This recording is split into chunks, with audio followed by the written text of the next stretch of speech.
I start by using a brow gel on the eyebrows and then brush this through. Once I'm happy with that, I will go in with a flat synthetic brush and add on my concealer as an eye base. And I'm using the H&B concealer here. Using a flat brush just helps to get the product on. I use an orangey brown in the transition area, and then on the outer areas I used like a dark brown colour, and the eyes were matte on the lids.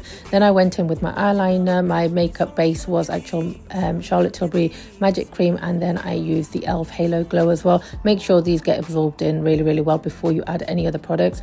I colour corrected by using a darker shade of a concealer, and then I went in with my foundation. This is the NARS Longwear foundation, and yes, this is a lot of foundation, but this is how Asian bridal makeup is done to make it last, but it is a very thin layer, and you're going to make sure you blend this out with your damp beauty blender. Then I went in with my concealer to highlight underneath the eyes, and I didn't do much contouring, and then I set this with powder.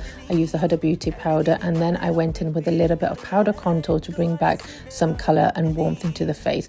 Patted away the extra baking, added on my blusher and a little bit of highlighter, and then moved on to the lips. We went for a really red lip here and kept the eyes quite simple. This is where I perfect my wing at this point because it has powder on it and things like that. So at that point I make sure that it's nice and clean.